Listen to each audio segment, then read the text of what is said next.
À l'instant précis où ces lignes apparaissent sous vos yeux, quelqu'un dans votre existence traverse une période d'angoisse intense.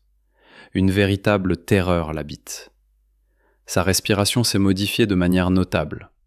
Son sommeil est perturbé et chaque matin débute avec la même pensée obsédante. Je suis en train de perdre cette personne. Il ne s'agit pas simplement d'une impression vague, c'est une sonnette d'alarme qui résonne dans chaque cellule du corps. Lorsqu'un être humain réalise qu'il est en train de perdre quelque chose d'une valeur immense, son organisme interprète cette situation comme une menace vitale. Le rythme cardiaque devient irrégulier, des nausées apparaissent, les paumes deviennent moites. La raison en est que le cerveau traite cette perte avec la même gravité qu'un danger mortel. Si cette souffrance vous est familière, inscrivez dans les commentaires quote 0. Dans les dernières années de son existence, Carl Jung avait formulé cette observation. L'attachement n'est pas seulement un phénomène émotionnel, c'est un enracinement spirituel profond. Lorsqu'une racine est arrachée, l'ensemble du système subit un ébranlement. Voilà précisément le bouleversement que cette personne expérimente actuellement. Toutefois, revenons quelque part en arrière. Sans comprendre le commencement de cette histoire, sa conclusion demeure incompréhensible. Il existait une époque où cette personne se sentait en sécurité.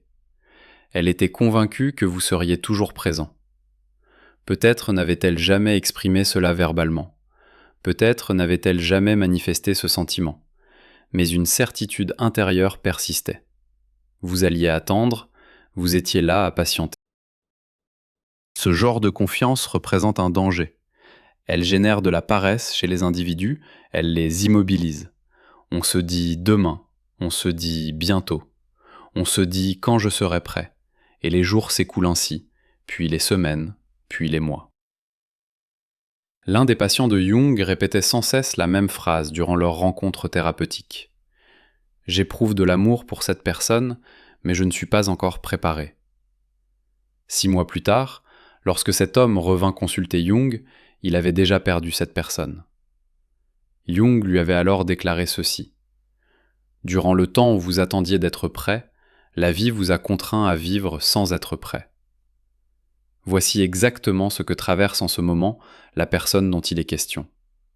Pendant qu'elle patientait pour être prête, vous avez évolué, et cette transformation a bouleversé complètement son univers. Qu'avez-vous accompli exactement ?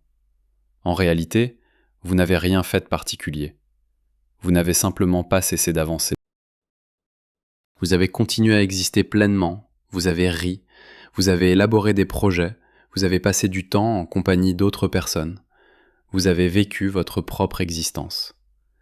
Et cela a représenté le choc le plus violent pour cette personne. La raison en est qu'une personne qui attend stagne, et lorsqu'elle stagne, la vie de celle qui fait attendre subit une métamorphose radicale.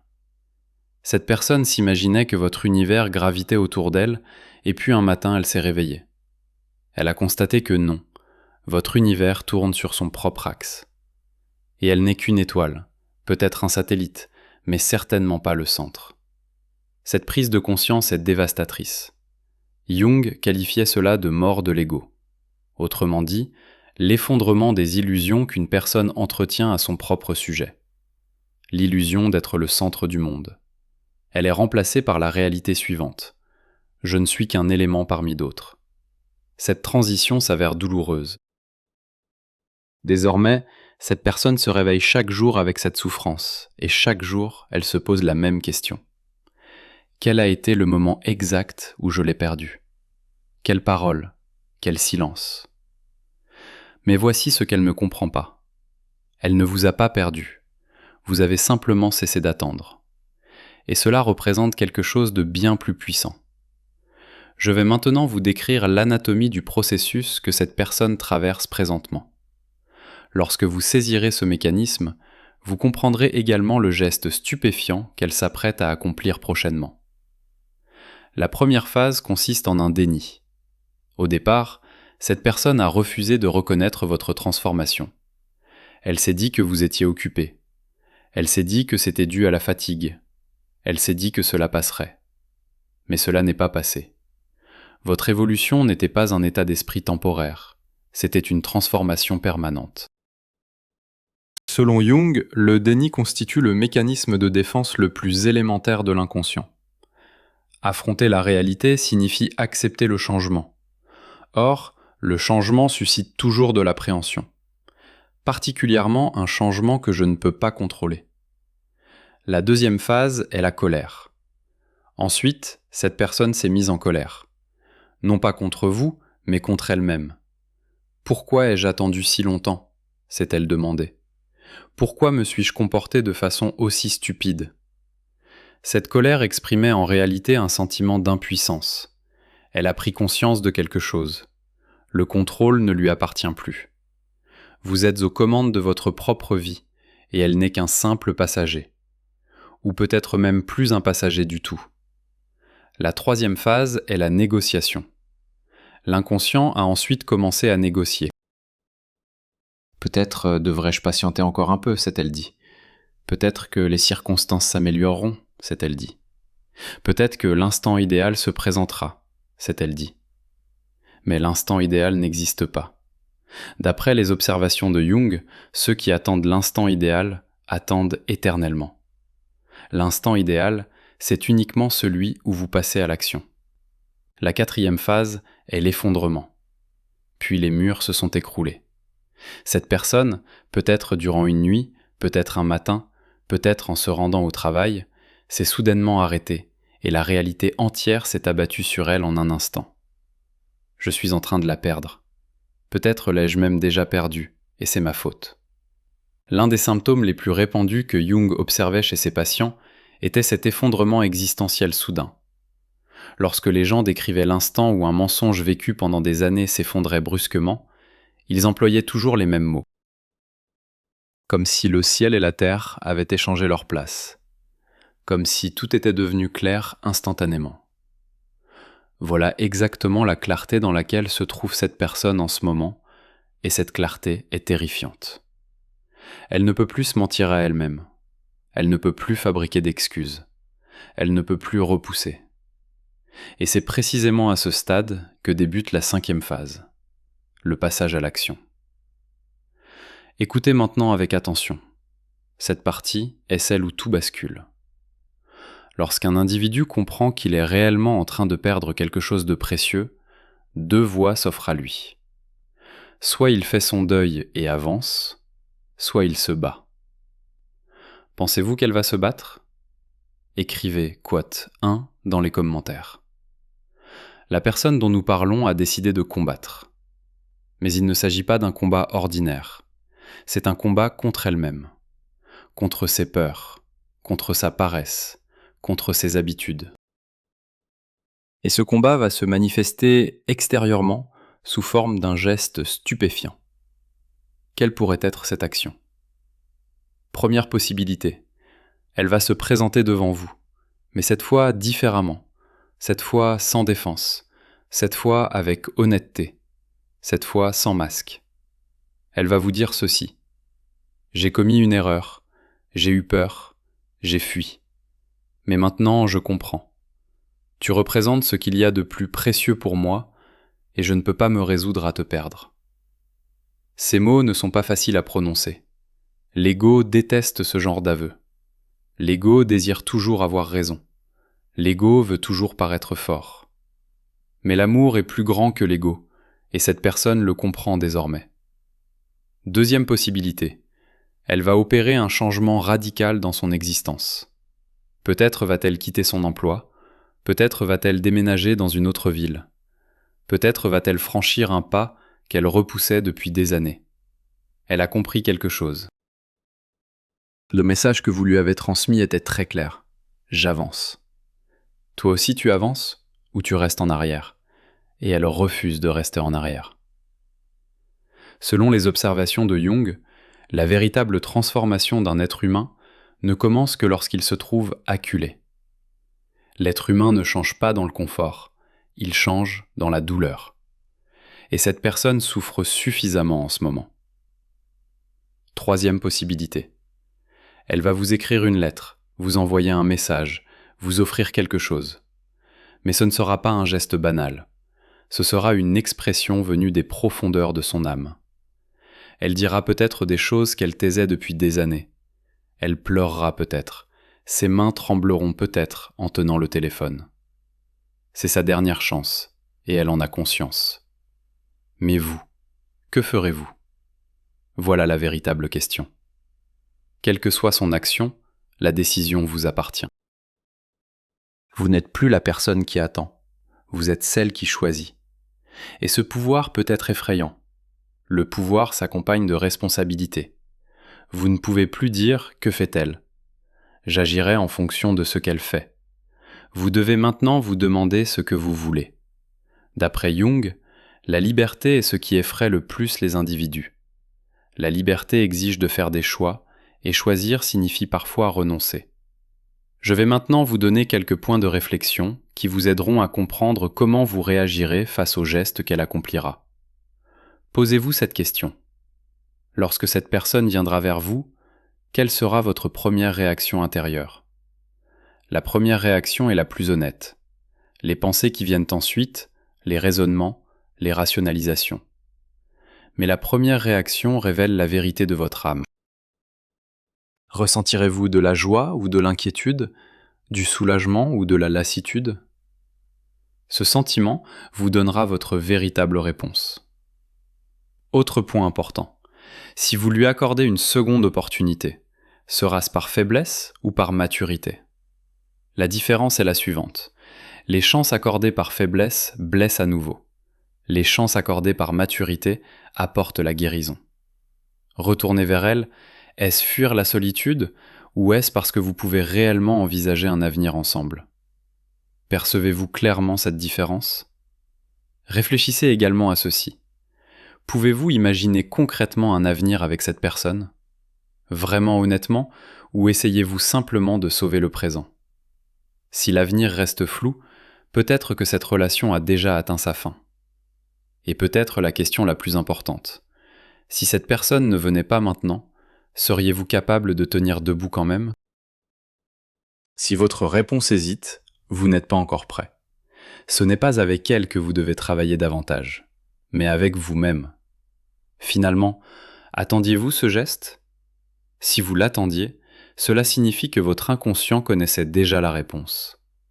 Mais si vous ne l'attendiez pas, comment cette surprise influence-t-elle votre réaction ? Les réponses à ces réflexions éclaireront la décision que vous prendrez. En prenant cette décision, n'oubliez pas ceci. Il n'existe pas de décision correcte ou incorrecte. Il existe seulement votre décision. Dans les écrits de la période tardive de Jung, on trouve cette phrase. Le regret concerne ce qui n'a pas été fait, pas ce qui a été fait. Quelle que soit votre décision, si elle vient de votre cœur, vous ne le regretterez pas. Comprenons maintenant plus profondément pourquoi cette personne va accomplir un geste stupéfiant. Le cerveau humain perçoit la perte comme une menace, et face à une menace, il manifeste 3 réactions. Fuir, combattre ou se figer. Cette personne est restée longtemps en mode fuite. Ensuite, elle s'est figée. Maintenant, elle passe en mode combat, et le mode combat est dramatique, courageux, irréversible. Selon la théorie des archétypes de Jung, chaque être humain porte en lui un archétype du héros. Cet archétype émerge dans les moments critiques. Il affronte le dragon. Il sauve la princesse. Il conquiert le royaume. Mais le dragon n'est pas à l'extérieur. Il est à l'intérieur. Le dragon de cette personne, ce sont ses propres peurs. Et maintenant, ce héros s'éveille. Parce que ce qui risque d'être perdu a trop de valeur. Je vais maintenant vous transmettre les pensées qui tournent actuellement dans l'esprit de cette personne. Connaître cela vous aidera à comprendre son action. Comment ai-je pu être aussi aveugle ? Comment n'ai-je pas vu ? Elle était toujours là, toujours disponible, toujours ouverte. Et moi, comme un idiot, en essayant de me protéger, j'ai perdu ce qu'il y avait de plus précieux. Que vais-je faire maintenant ? Aller présenter des excuses ? Est-ce suffisant ? Non, ce n'est pas suffisant. Les excuses ne sont que des mots. Je dois lui montrer. Je dois lui montrer que j'ai changé. Je dois lui montrer que je prends cela au sérieux. Mais si elle refuse de m'écouter, si c'est déjà trop tard, s'il ne reste plus de place pour moi dans son cœur? Non, cesse de réfléchir, ressens. Que dit ton cœur? Ton cœur dit ceci: bats-toi, n'abandonne pas, va lui parler, ouvre ton cœur, montre ton vrai visage, et quel que soit le résultat, au moins tu auras essayé. Voici exactement la conversation intérieure qui tourne dans la tête de cette personne en ce moment. Peut-être pas mot pour mot, mais l'essence est là. Et bientôt, cette conversation intérieure se manifestera extérieurement. Elle deviendra une action. Elle deviendra un mouvement. Elle deviendra un geste stupéfiant. Je vais maintenant vous montrer comment reconnaître quand ce geste approche. Premier signe. Le comportement de cette personne sur les réseaux sociaux va changer. Soit elle deviendra complètement silencieuse, soit elle commencera soudainement à publier beaucoup. Les deux situations indiquent une agitation intérieure. Deuxième signe. Vos connaissances communes commenceront à vous parler d'elle. Elle a demandé de tes nouvelles, elle a parlé de toi. Cette personne cherchera inconsciemment à établir un lien avec tous ceux qui vous entourent. Troisième signe. Elle commencera à apparaître dans votre environnement, aux endroits que vous fréquentez, aux événements auxquels vous participez. Cela semblera être une coïncidence, mais ce n'en sera pas une. Son inconscient essaiera de vous trouver. Quatrième signe. Elle commencera à vous envoyer des messages indirects. Elle partagera une chanson, elle écrira une citation, elle racontera un souvenir. Ce sont des signaux. Je suis là, j'accorde toujours de l'importance.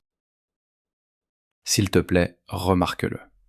Si vous avez remarqué ces signes, écrivez quote 2 dans les commentaires.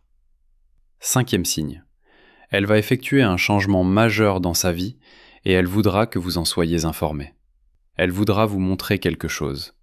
Regarde, je change. J'essaie de devenir quelqu'un qui peut être avec toi. Lorsque vous commencerez à observer ces signes, sachez que le geste approche, et quand ce moment arrivera, soyez préparés. Ce sera un moment qui transformera la vie de vous deux. Je vais maintenant vous transmettre l'un des enseignements les plus précieux de Jung, et cet enseignement vous montrera comment vous devriez aborder cette situation. D'après les recherches de Jung, la véritable rencontre entre deux personnes ne se produit que lorsque toutes les deux retirent leur masque. Sinon, ce ne sont que deux masques qui se rencontrent.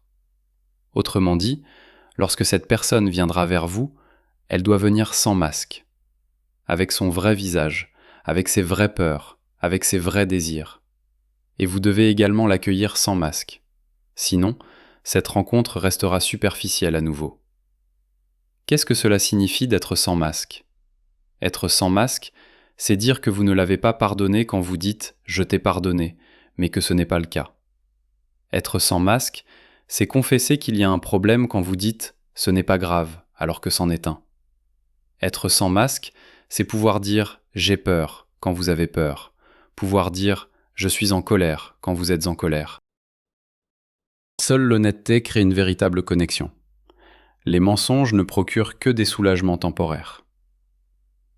Je vais maintenant vous expliquer ce qui se passera après le geste que cette personne accomplira. Le geste n'est que le commencement. Le vrai travail vient après. Si vous lui dites oui, si vous lui accordez une seconde chance, n'oubliez pas que cette fois, les règles doivent être différentes. Si vous revenez aux anciennes règles, les anciens problèmes reviendront également. Selon les observations de Jung, la reconstruction d'une relation nécessitait de nouvelles fondations. Si les anciennes fondations sont pourries, vous ne pouvez pas construire une nouvelle maison dessus. Vous devez d'abord établir de nouvelles fondations. Comment établir de nouvelles fondations ? Premièrement, l'honnêteté. Les deux parties doivent exprimer clairement ce qu'elles veulent, ce qu'elles craignent, ce dont elles ont besoin. Deuxièmement, les limites. Vous devez clarifier ce que vous acceptez et ce que vous n'acceptez pas, et elle doit respecter vos limites. Troisièmement, l'action. Les mots ne suffisent pas, le changement doit se manifester dans les comportements. Cette personne doit se prouver non par ses paroles, mais par ses actes. Quatrièmement, le temps. La confiance ne se construit pas en un jour. Vous devez être patient. Mais la patience ne signifie pas attendre passivement. Elle signifie travailler activement ensemble. Cinquièmement, le pardon. Mais pardonner ne signifie pas oublier. Cela signifie se souvenir, mais lâcher la douleur. Si vous pouvez mettre en place ces 5 pierres, vous pouvez construire une nouvelle relation. Plus forte, plus authentique, plus profonde. Mais si vous lui dites non, c'est également un choix puissant. Parfois, laisser partir les personnes que nous aimons le plus est une manifestation de l'amour que nous nous portons. Dans ses travaux, Jung soulignait que laisser partir est également un art. Pas laisser partir avec méchanceté, mais avec amour. Pouvoir dire « tu n'es pas la bonne personne pour moi, mais ce n'est pas ta faute ». Si vous choisissez cette voie, sachez que cette personne sera brisée. Elle mettra peut-être longtemps à guérir, mais ce n'est pas votre responsabilité. Chacun est responsable de sa propre guérison et vous devez continuer sur votre chemin. La vie ne s'arrête pas et vous ne devez pas vous arrêter. Je vais maintenant vous révéler une dernière vérité et c'est peut-être la plus importante. Le geste que cette personne accomplira lui enseignera quelque chose, quel que soit le résultat. Que tenter de retenir ce qu'on aime est le moyen le plus rapide de le perdre. Et il vous enseignera également quelque chose. Lorsque vous vous aimez vous-même, les autres commencent aussi à vous aimer. La valeur personnelle est magnétique. Quelqu'un qui se considère comme précieux attire également des personnes à sa hauteur. Jung appelait cela la synchronicité. Lorsque nous sommes sur la bonne vibration, les bonnes personnes entrent dans notre vie. Et peut-être que cette personne n'est pas la bonne pour vous. Peut-être que ce geste arrive pour une clôture, pas pour un nouveau départ. Peut-être devez-vous fermer ce chapitre pour être ouvert à quelqu'un d'autre. Quoi qu'il arrive, vous gagnez. Parce que vous n'êtes plus celle qui attend. Vous êtes quelqu'un qui vit pleinement. Voici maintenant votre moment de décision. L'un des tournants les plus importants de votre vie. Lorsque cette personne viendra, vous savez déjà ce que vous ressentirez. La réponse est prête dans les profondeurs de votre cœur. Vous devez simplement avoir le courage de l'écouter. Vous n'avez pas besoin des opinions des autres. Vous avez seulement besoin de votre propre sagesse intérieure. Et cette sagesse vous parle en ce moment même. L'entendez-vous ? Peut-être l'accueillerez-vous avec joie, peut-être avec colère, peut-être avec sérénité, peut-être avec indifférence. Quel que soit le sentiment, c'est votre vérité, et vous devez rester fidèle à cette vérité. Jung a défendu tout au long de sa vie un principe. La seule personne qui peut vous dire le sens de votre vie, c'est vous-même. Et maintenant, c'est votre moment. Le moment de décider, le moment de vivre. Cette personne va bientôt accomplir un geste stupéfiant, mais vous êtes déjà prêt. Parce que vous êtes maintenant quelqu'un de différent, quelqu'un de fort, quelqu'un qui peut tenir debout par lui-même. Et cette force vous conduira au bon endroit, quoi que vous fassiez. Si vous avez choisi votre propre force, écrivez « Je suis prêt » dans les commentaires.